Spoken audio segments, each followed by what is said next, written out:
heal up, rest up, and revitalize. Let me ask you this. From what you saw leading up to the pandemic, did it look like he was slowing down or picking up steam? He was picking up steam, but I dreaded, for his sake, trying to close out the season on that pace, trying to win an MVP at age 35. I told you that wasn't our focus. Okay. You know what our focus was. You know what it was. Okay, but he wanted that badly. You know he wanted. We wanted it with more. Okay, you wanted the MVP regular season, and you wanted the MVP of the finals. It would have been nice to get both, no question. Okay, so your arch rival who shares the Staples Center but lives in the basement, your Clippers, they needed reps, R-E-P-S reps, because they had brand new chemistry, and they were just starting to click before the pandemic hit also. Well, from what I've been hearing, that wasn't going to help. They had more chemistry problems than reps. Okay. What they had couldn't be fixed on the court. Okay, but you needed rest, R-E-S-T. They needed reps. You got it. They didn't. All of a sudden, LeBron could just kick back and relax and then take his team to what was like an AAU bubble where it's all basketball all the time. There's no distractions, and LeBron is tough enough mentally as a team leader to keep them focused. That's not what I've been told. The reasons, but here's the problem that I have with what you just said.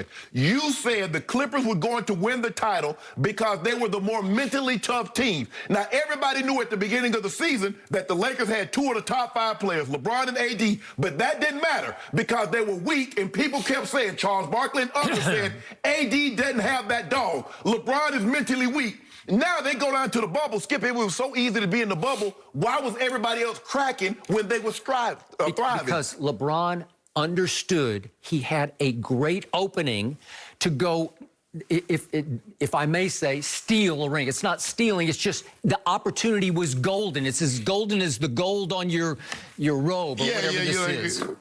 Cloak, your cloak. Yes. And LeBron seized a golden moment.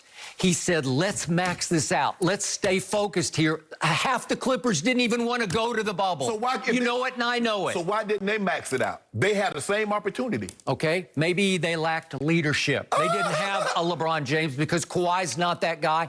I thought Doc could keep them together, but he couldn't keep them together, and because of that, he lost his job. What you fail to realize, Skip, is that Doc wasn't the problem. They had no problem with chemistry. They had no problem with leadership until they brought those two outsiders in that locker room. Kawhi Leonard would rather play with Paul George and Pat Bev than AD and LeBron. And look what he got.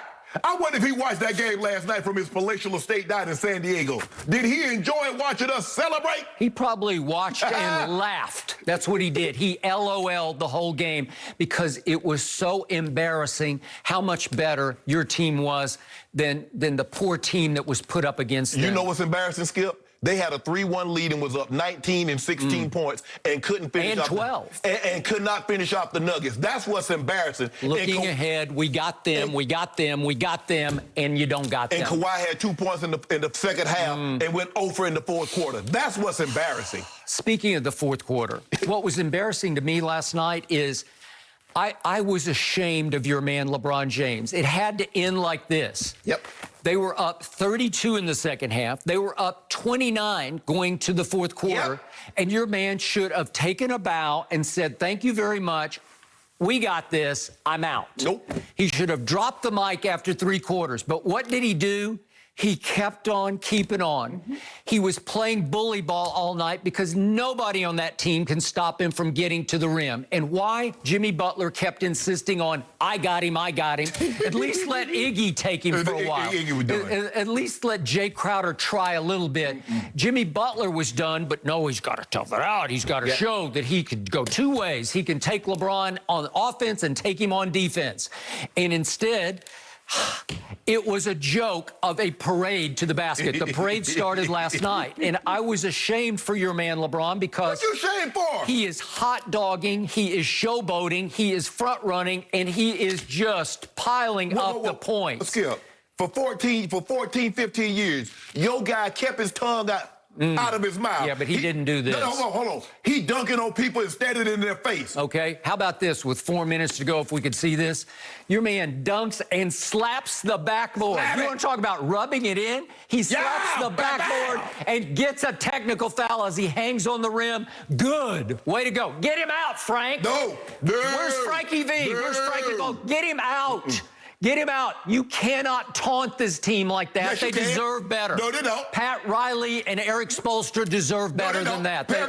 They deserve more respect. You told me more respect. You told me at the beginning of the series that there was bad blood between LeBron James and Pat Riley. Okay. So if there's bad blood, let it spill. So there will be blood. So then what's he do with, it's like 2:29 left. What did he do then? Try this one out. Try this one. What did he do, Skip? He pulls up and takes a 30-foot three. Did he? Yeah. Did he make it? And they're up 20 at this point, and he just says, watch this. And he pulls up, look at this. This is a logo three. I'm going to logo three.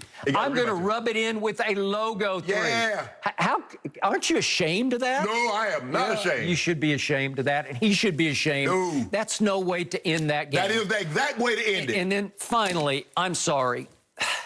What left me the coldest was Friday night, because at the end of that game, LeBron was on his way to playing, in my view, his greatest finals game ever, because he was, I predicted at the end of Undisputed on Friday, he would score 38. He had 40. 40.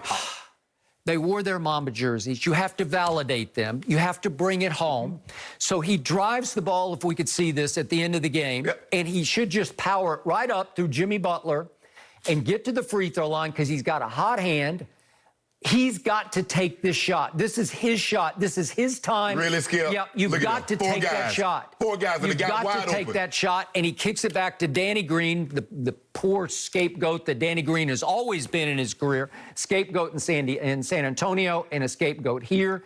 And he misses, and you know the rest of the story. They get the offensive rebound. Markieff ends up lobbing it completely out of bounds. Yeah.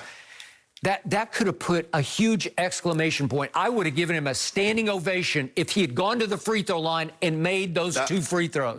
Nope. See, the thing is that everybody that was taking shots at LeBron at the beginning of the season, now that they can't find anything, they're saying, well, LeBron James, I can live with you taking that shot if you miss it. Well, you live with the fact that he passed it and they missed it. You don't, Skip, you don't base the decision on after you know the outcome saying that was the wrong decision, because there are a lot of armchair quarterbacks, a lot of Monday morning quarterbacks that get an opportunity to second guess a head coach. Okay, I first guessed it on Twitter, and you can look at my timeline. I said, this is his night. This is his game to win. He has to slam the door shut. He's going to hit a walk-off or get to the free throw line. But if you notice LeBron, most of his walk-offs coming what? He's going the opposite way. You see the shot that he hit in Chicago? It was on the left-hand side. You see the one he hit at Indy. The one he hit against Orlando is going left. The kiss off the bank is against Toronto. So you're saying he has a weakness? Skip, everybody has a sweet spot in which they like to get to. At the end of the day, it does not matter. You would have a valid point had they lost this series. You know, it is interesting. Jordan once said, it was back in 2014, he said, if I were guarding LeBron, I'd just make him go right all day. Yep. It's a lot easier said than done.